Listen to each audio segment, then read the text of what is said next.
शुरू करो, डालो बुनियाद, घर महल नजर आएगा। वंडर लाइए, वंडर अपनाइए, फर्क नजर आएगा। वंडर सीमेंट, फर्क नजर आएगा।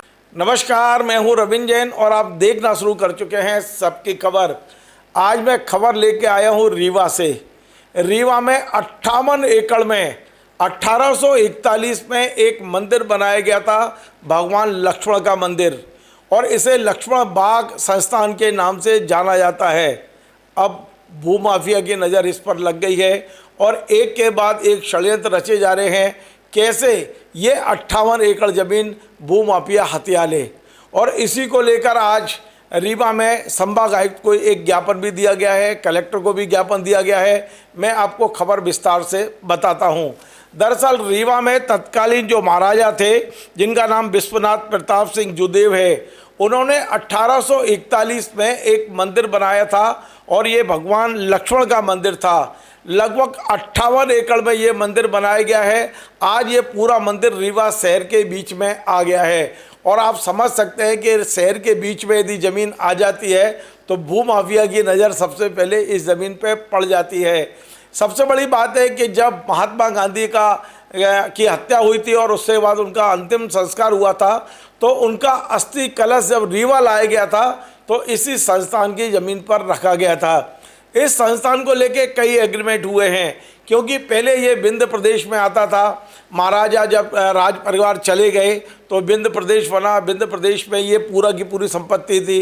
बाद में यहाँ पर एक महंत को बिठाया गया और इन महंत का नाम था महंत स्वामी जी, उन्हें अध्यक्ष बनाया गया था और वे इस पूरे ट्रस्ट की देखरेख किया करते थे। लेकिन 2005 में शिकायतें आई कि महंत वहाँ पर कुछ गड़बड़ी कर रहे हैं, क्योंकि स्वामी जी महंत के बाद में एक और महंत आए थे, महंत श्री हरिवंशाचार्य जी महाराज।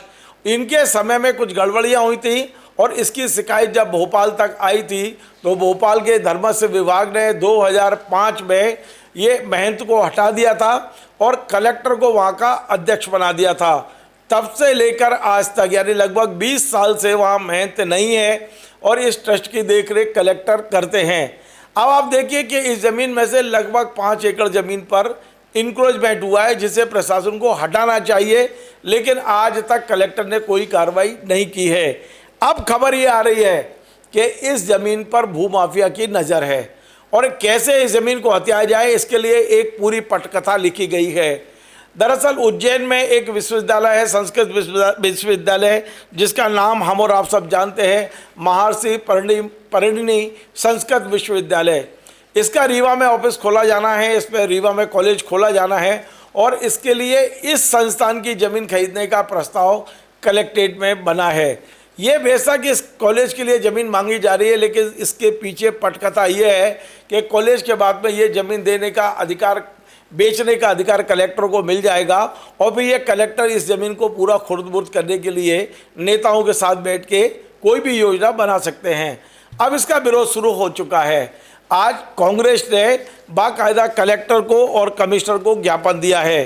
कांग्रेस की ओर से जो ज्ञापन दिया गया है आयुक्त रीवा संभाग को, मैं उसकी कॉपी स्क्रीन पर दिखा रहा हूं और इस पर बाकायदा इन्होंने कहा है कि इसको किसी भी कीमत पर संस्थान की ज़मीन नहीं बिकना चाहिए। कांग्रेस ने कहा है कि ये सनातनी संपत्ति है, मतलब जो सनातन की बात बीजेपी कर रही थी उस सनातन की बात आज रीवा में कांग्रेस करती हुई दिखाई दी है।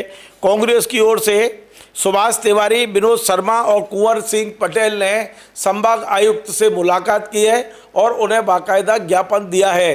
ज्ञापन देने के बाद में कांग्रेस नेता विनोद शर्मा ने जो कुछ कहा है वो मैं आपको सुनवाता हूँ कि जब तक भूस्वामी दस्तखत नहीं करेगा तो उस जमीन का कोई भू अर्जन नहीं कर सकता।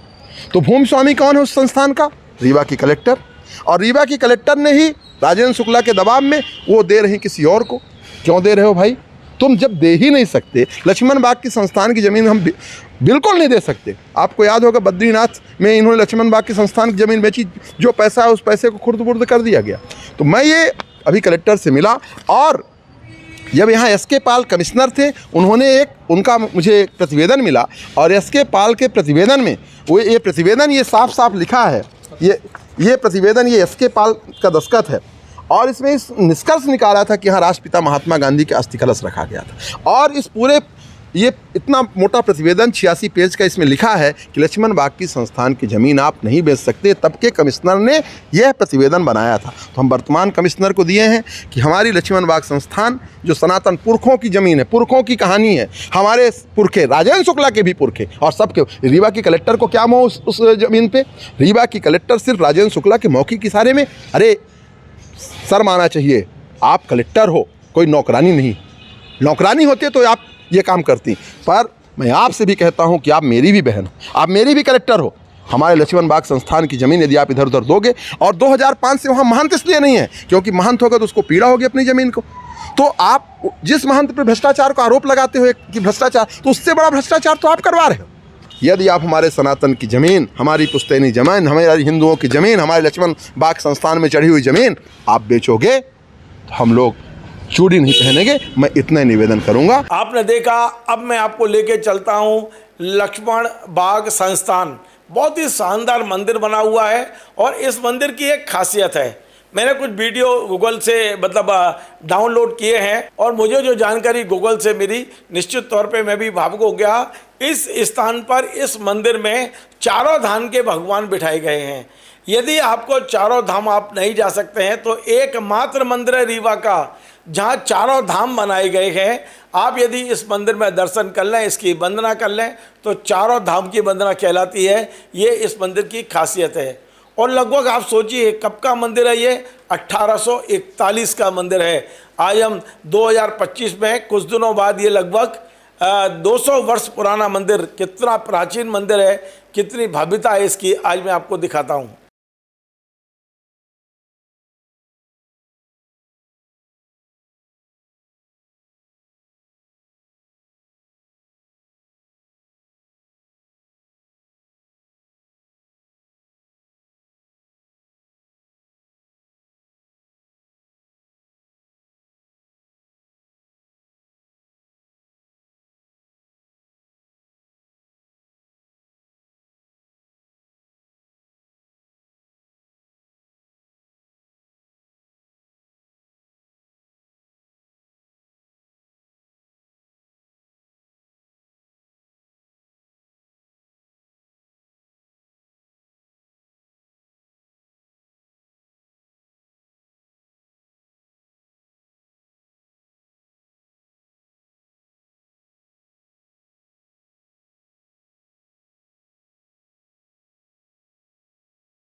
तो कांग्रेस के लोगों का कहना है कि इस पर नेताओं की नज़र लगी है, बीजेपी के नेताओं की नज़र लगी है। सबसे बड़ी बात यह है कि महाकाल के बेटे और मध्य प्रदेश के मुख्यमंत्री डॉक्टर मोहन यादव जी, क्या आपको पता है कि रीवा में लक्ष्मण बाग संस्थान है?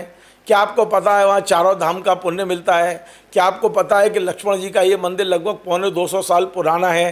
क्या आपको पता है कि आपके नेताओं की नज़र इस मंदिर की प्रॉपर्टी पर लग गई है? यदि नहीं पता है तो आज हमने अपने चैनल के ज़रिए आप तक ये सारी जानकारियाँ पहुँचाई हैं और मैं उम्मीद करता हूँ कि आप अपने नेताओं को थोड़ा कंट्रोल करेंगे। ये वो चीज़ें हैं, वो संपत्तियाँ हैं, वो इतिहास है, वो हमारी धरोहर है जो हमें हमारा इतिहास की याद दिलाती है, हमारी जो संस्कृति है उसकी याद दिलाती है। और जो हमारे पूर्वजों ने ये जो मंदिर बनाए हैं, जो संपत्तियां खड़ी की हैं, इसे खुर्द-बुर्द नहीं होना चाहिए। निश्चित तौर पे आज कांग्रेस ने जो कुछ किया है उसकी मैं अनुमोदना ही करूंगा, क्योंकि ये तो बीजेपी को भी करना चाहिए, क्योंकि ये सनातन का स्थान है। यदि भूमाफियाओं की नज़र लगी है, नेताओं की नज़र लगी है, तो कांग्रेस के जिम्मेदार लोगों को, कांग्रेस के भारतीय जनता पार्टी के जिम्मेदार लोगों को, भारतीय जनता पार्टी के आम कार्यकर्ताओं को, कांग्रेस के आम कार्यकर्ताओं को नहीं, बल्कि रीवा के आम आदमी को भी उठ खड़ा होना चाहिए। इस तरह से इस ज़मीनों को खुर्द-बुर्द होने से सब लोग मिलकर बचाएंगे, तभी आप ये सब चीज़ें बच पाएंगी।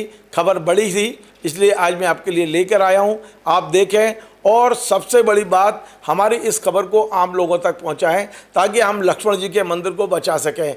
एक राम मंदिर के लिए आंदोलन करते करते भारतीय जनता पार्टी सत्ता तक पहुंच गई और आज भारतीय जनता पार्टी के मानने वाले लक्ष्मण मंदिर पर कब्जा करना चाहते हैं, खरीदना चाहते हैं, संपत्ति खुर्द-बुर्द करना चाहते हैं। तो अब आपकी जिम्मेदारी है कि इस मंदिर को कैसे बचाना है। नमस्कार।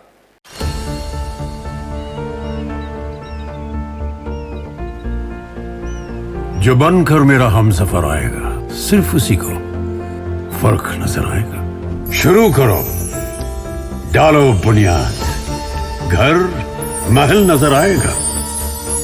वंडर लाइए, वंडर अपनाइए, फर्क नजर आएगा। वंडर सीमेंट, फर्क नजर आएगा।